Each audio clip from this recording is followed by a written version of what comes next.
সুপ্রিয় দর্শক, খবরের কাগজের নিয়মিত আয়োজনে আপনাদের সকলকে আমন্ত্রণ জানাচ্ছি। আপনাদের সাথে আছি আমি আখি আক্তার দোলনা। চলুন দর্শক, দেখে আসি আজকের খবরের কাগজে আপনাদের জন্য কি কি গুরুত্বপূর্ণ খবর রয়েছে।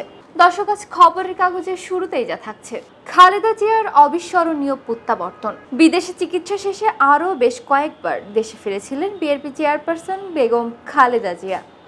ওই সময়গুলোতে হাজার হাজার নেতাকর্মীর ভিড় ঠেলে বাসায় যেতে হয়েছে তাকে, কিন্তু গতকাল তার প্রত্যাবর্তন তাৎপর্যপূর্ণ ও অবিস্মরণীয় হয়ে উঠেছে রাজনৈতিক কারণে। 17 বছর পর দেশে ফিরলেন ডক্টর জুবাইদা রহমান। দেশের অন্যতম রাজনৈতিক দল বিএনপির ভারপ্রাপ্ত চেয়ারম্যান তারেক রহমানের স্ত্রী তিনি। দীর্ঘদিন পর তার দেশে ফেরা নিয়ে দলের নেতা কর্মী ও জনগণের মাঝে ব্যাপক আলোচনা শুরু হয়েছে। ভারতের রাজ্যে রাজ্যে আজ মহড়া চলছে, যুদ্ধের প্রস্তুতি। আজ থেকে শুরু হচ্ছে মহড়া। এর অংশ হিসেবে ভারতের লখনৌতে চলছে বেসামরিক উদ্ধার তৎপরতা। ভোটারের 16, প্রার্থীর বয়স 23 করার প্রস্তাব এনসিপির। দর্শকের পর্যায়ে রয়েছে আরও কিছু খবরের শিরোনাম। সংকট অবসানে ভূমিকা রাখবেন খালেদা জিয়া। সামাজিক, রাজনৈতিক ও অর্থনৈতিক নানা সংকট এবং অস্থিতিশীলতার বৃত্ত থেকে দেশকে বের করে আনতে বিএনপির চেয়ারপারসন খালেদা জিয়া ভূমিকা রাখবেন বলে প্রত্যাশা করছেন জাতীয় পার্টির চেয়ারম্যান জিএম কাদের। রাষ্ট্রদ্রোহ মামলায় চিন্ময়ের জামিন স্থগিত। বাংলাদেশ কানাডা যুক্ত বাণিজ্য চুক্তি শিগগিরই আলোচনা। চাকরি ফেরত চান অব্যাহতি পাওয়া শিক্ষানবিশ এসআইরা। প্রশিক্ষণকালে 40তম ব্যাচের 321 শিক্ষানবিশ এসআইকে কয়েকটি ধাপে অব্যাহতি দেওয়া হয়। দর্শকের পর্যায়ে অর্থকরী বিষয়ক খবর। গুলশান বনানী বাড়িধারা লেক উন্নয়ন প্রকল্প 15 বছরেও শেষ হয়নি এই কাজ।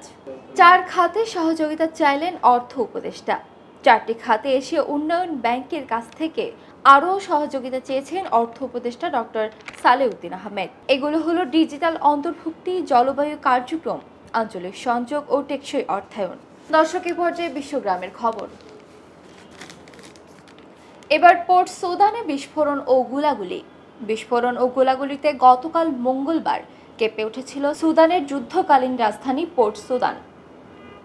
এতদিন দেশটির বিভিন্ন স্থানের সংঘর্ষ হলেও তুলনামূলক শান্তই ছিল স্থানটি।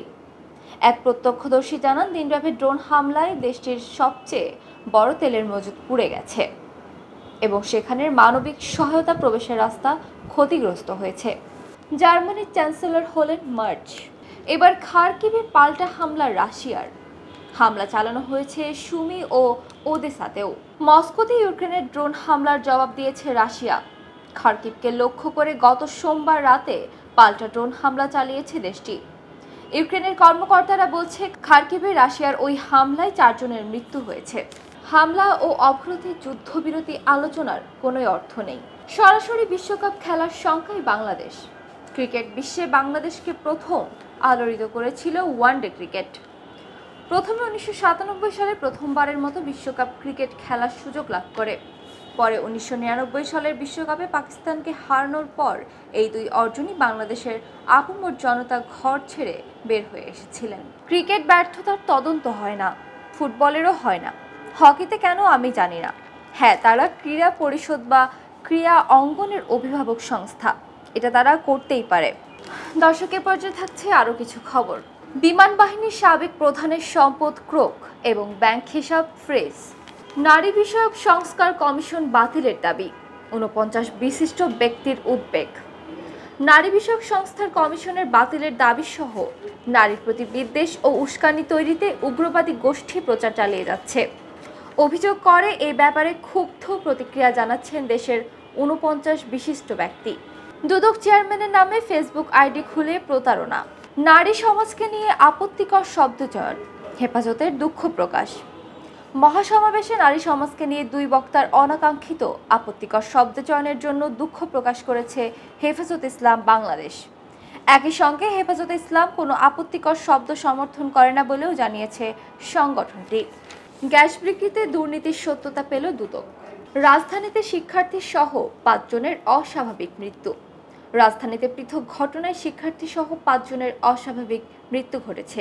এর মধ্যে খিলগাঁও এলাকার সামিয়া আক্তার, শিহাবুল ইসলাম, জটাবাড়িতে পিয়ন্তি সরকার, বাড্ডায় বিথি আক্তার ও তেজগাঁও শিল্পাঞ্চল এলাকায় বিপাশা মির্জা নামে এক কলেজ ছাত্রী মারা গেছে।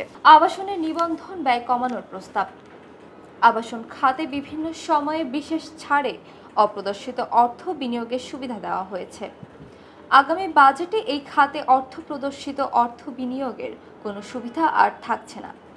তবে আবাসন খাতে নিবন্ধন ব্যয় কমানোর প্রস্তাব দিয়েছে জাতীয় রাজস্ব বোর্ড।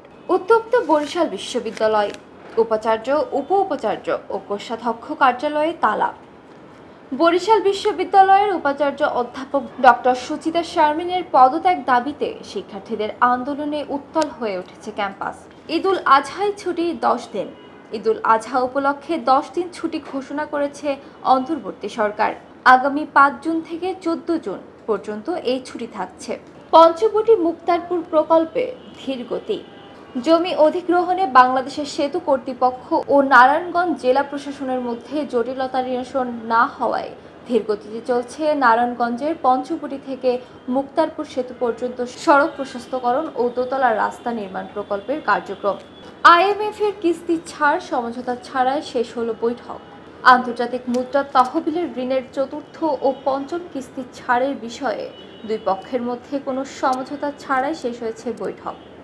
ফলে জুন মাসে একসঙ্গে 2 কিস্তির টাকা বাংলাদেশ পাবে কিনা তা নিয়ে এক ধরনের অনিশ্চয়তা রয়ে গেল। দর্শক, এই ছিল খবরের কাগজের আজকের আয়োজন। সকল ধরনের আপডেট পেতে খবরের কাগজের সাথেই থাকুন। ধন্যবাদ। খবরের কাগজ, এখন খবর হবে নিখাত, নির্ভীক, নিরপেক্ষ।